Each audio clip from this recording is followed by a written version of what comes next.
everybody was singing Sri Guru Charana Padma, and Prabhupada was on the Vyasasana, and he was also closing his eyes and playing Kartal and singing. So I asked Lokanath Swami, isn't this a song in glorification of Prabhupada? And he said, yes. So I said, how come he himself is singing it? So he said, he's singing it to his spiritual master. Because the day before, Lokanath Swami has asked me for putting my name for initiation. And I said, I will tell you, not yet. And after I heard this explanation from Lokanath Swami, I said, you write my name for initiation.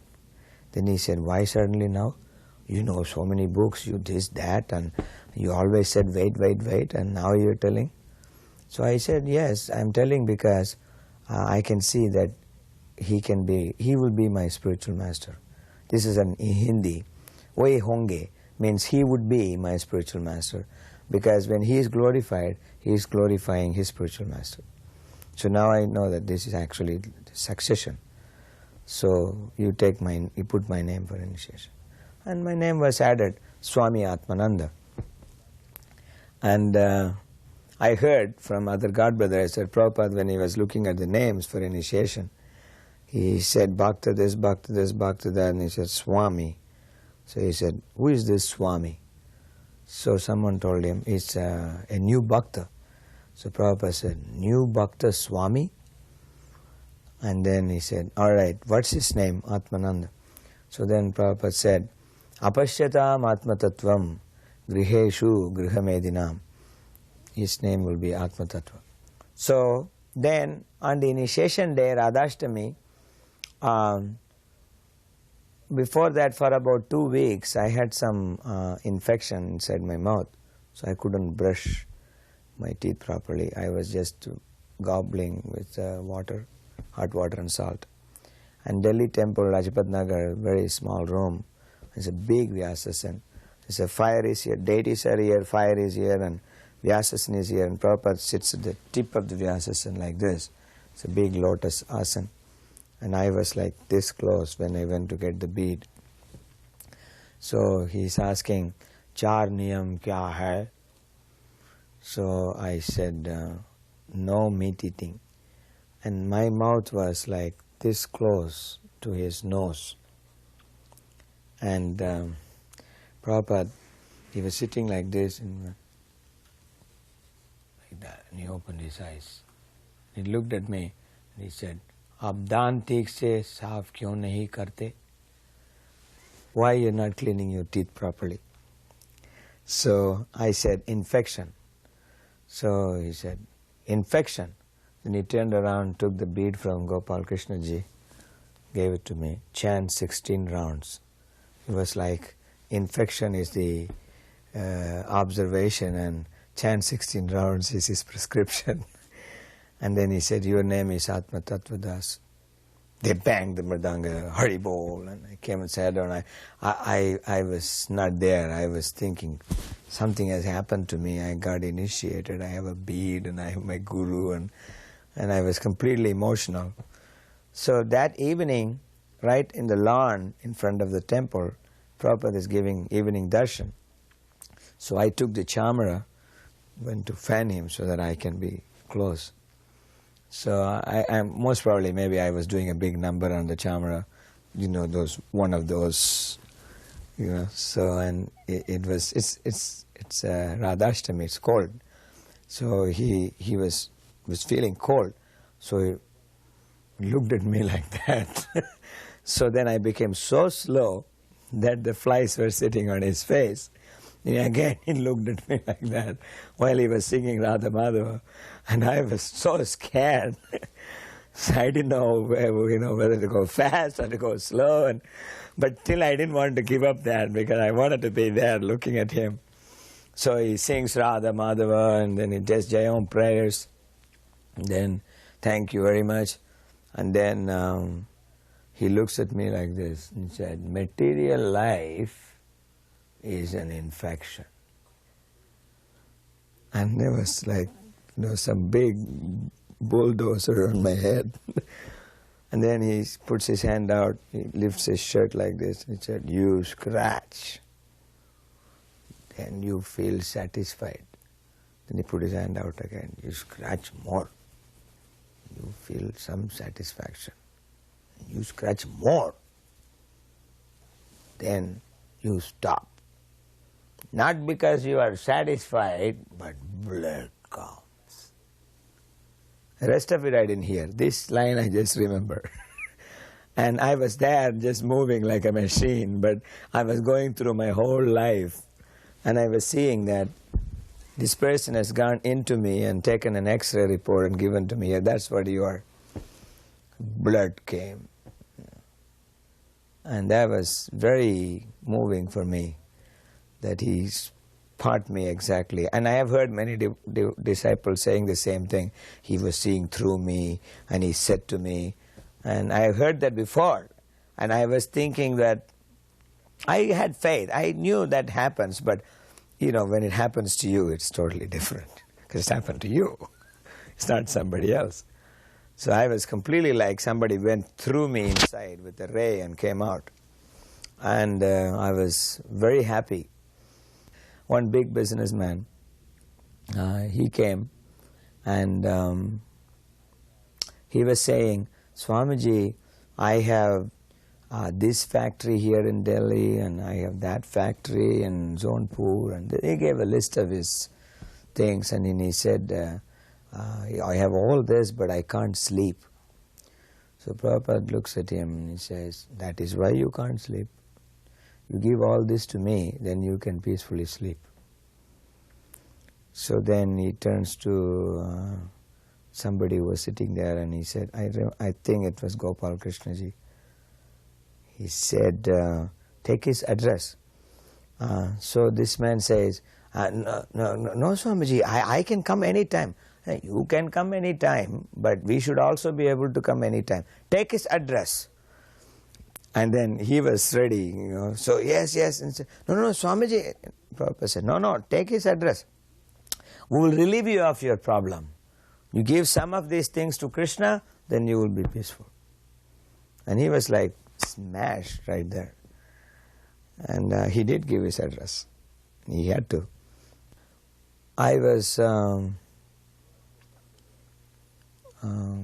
cleaning the temple room in Lajpat Nagar, and this one old gentleman came and he was paying obeisances to the deities, and he said, Krishna Guruvayurappa. This Guruvayur is a deity in South India, in Kerala, and only Keralites and South Indians, they call the deity by that particular name and the accent. So I went to him and I asked him, are you from Kerala? He said, yes. And then we started talking in his language. My language is Tamil, that is Malayalam. So while we were talking, and he found out that, I am initiated by Prabhupada and all that. So he said, I want to become a disciple of Swami Prabhupada. And I have asked year before, and they told me that I have to be 6 months, serving in the temple. And he lifted his dhoti and showed me his leg. It was swollen up with water. And he was about 60 years old. He said, I was a railway officer, I retired and I have big problem with my legs. And I cannot do those things that they are saying. And they said, if you cannot do, then you cannot become his disciple. So can you please do something, tell Prabhupada so that he will accept me as his disciple. So I said, I am just become disciple, and the system is the temple president has to give you a recommendation. And if the temple president has told you this, then there is no question of, me doing something about that. But then I said, but you can do one thing. You can just go to Prabhupada himself and ask him. These are rules set by Prabhupada, but if he wants, he can do anything. So you may go and see him. He sees people every evening. So he said, anybody can go. I said, well, it's free darshan, everybody is going. You come tomorrow and see him. Come early, so you'll be the first person. And I told him, you bring something for him. You bring a plate with some cloth, some coconut, some flowers, some sweets, and some dakshina. And you bring and give it to him. That's our tradition. You know, you're from Kerala. So he said, yes, I'll do it. Next day, he came with a big plate covered by a cloth. And it was only like 4 o'clock. Prabhupada starts giving darshan at around 5. And I told him, you wait here, they will tell, and they will come. Then just about 10-15 minutes later, Harisuri Prabhu looked down and he said, if anyone is there, they can come for darshan. And he was the only person. So I said, look, you're so fortunate. There's nobody. Now you just get up and go there. And he was shivering. He was saying, well, let somebody come.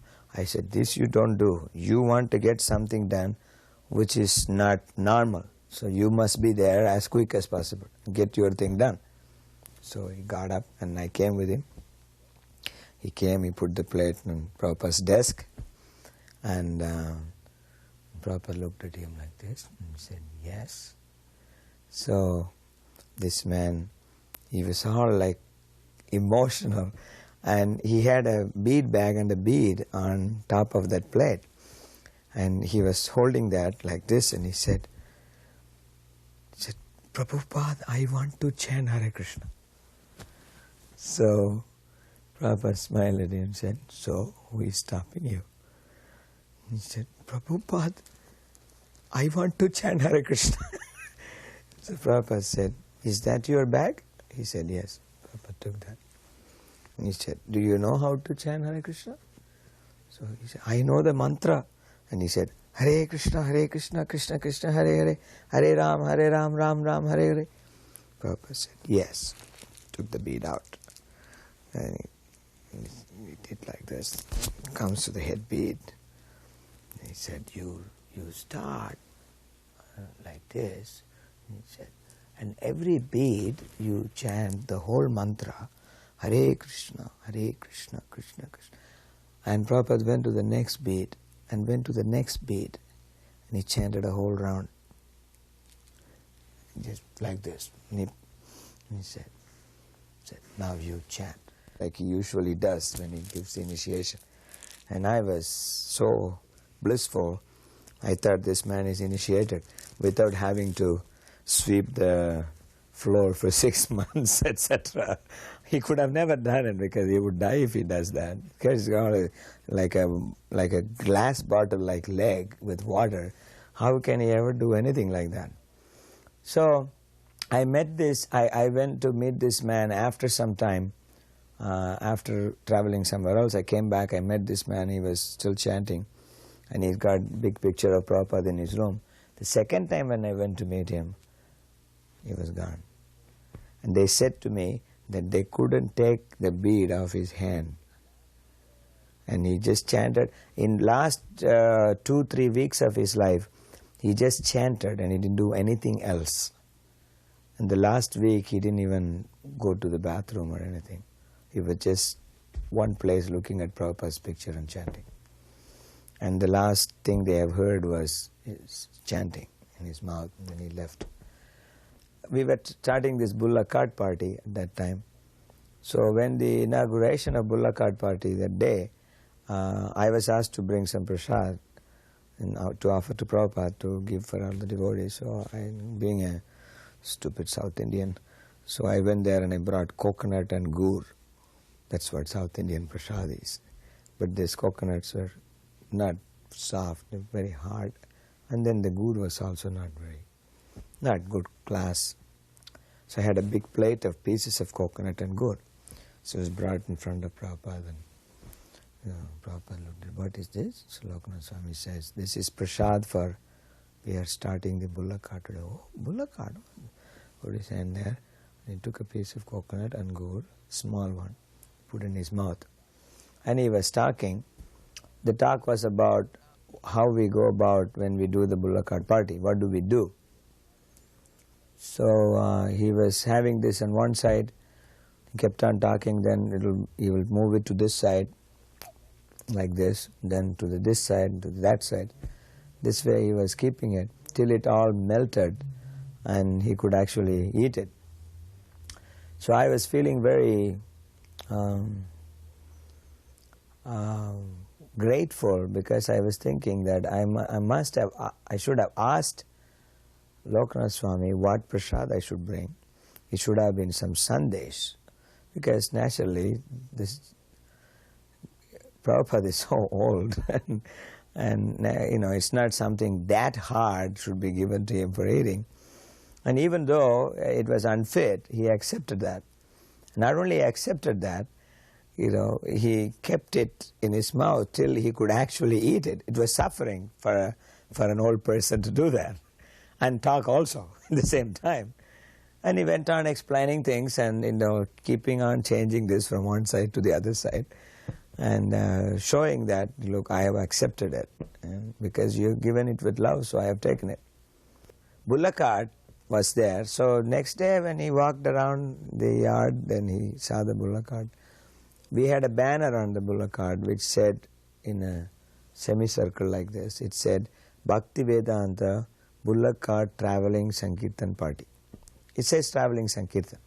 So Prabhupada stood there and he put his head like this and he was reading, Bhakti Vedanta Bulla Cart Traveling Sankirtan.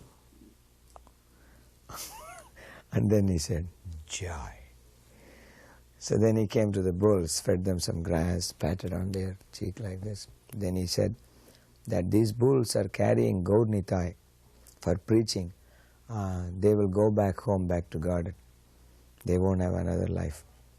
I was holding the picture of Prabhupada in the front, that picture with a big flower garland.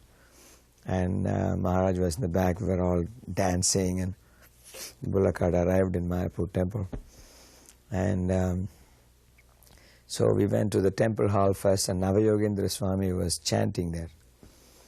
And Lokanath was leading the kirtan. As we came in, they got together, both of them, and they had a big kirtan for another 45 minutes. By the time it was already 11 o'clock, over 11. So then Maharaj said, well, let's go and see Prabhupada. And we were all climbing upstairs. And Hari Suri was standing there like this. He said, you can't go now. It's 11 o'clock. What is all this noise? Keep quiet, go back. Prabhupada is tired, he's sick, and he was standing there like this. And we were looking, like that. Prabhupada came out of his bathroom and turned to go into his room. And he was opening the door like this, and then he just turned this way and he saw us. He said, oh, Bulla Cart party, come. And Prabhu is standing here and we are all going this way, that way, over him. He's still standing there trying to stop us, at least trying to stop some of us. Everyone was in. Prabhupada sat down, wiped his nose like this, and he said, so, Lokanath Swami, how are you? And he seemed to be gaining strength. And he looked very tired, but he was becoming stronger. And he had this bottle of barfi. He opened that and he gave everyone one piece. And he asked, where were you last night? So Lokanath Swami said that this Gaudiya Math in Navadvip, one Gaudiya Math, they charged us 2 rupees per head to sleep in a Kirtan Mandap in front of the deities, which had no roof. Means they were charging us for the sky. 2 rupees each per head. And Prabhupada laughed and he said, oh, this is nothing. And he said, mutts, it's a big thing. He said, they used to use the shalagram for cracking the bitter nuts. He said, this is called mutt. And he said, this is what happens to the Brahmins. And like that. And then he said, then he asked every single, after Allahabad, till Mayapur, he was asking, did you go to this village? Did you meet this man there? He said, did you go to Fatehpur? Did you see that Gaur Nitai Bhavan? Those nice deities? Did you visit there? And then it was like every single thing that was green in our memory, he was saying. And he said, you know how I know these places? Because I have gone to every single place for preaching. He said, I was staying in Gaunitai Bhavan. And then he was telling, did he go here, did he go there? And he said, how did you do the Bihar side? How did you do the Bengal side?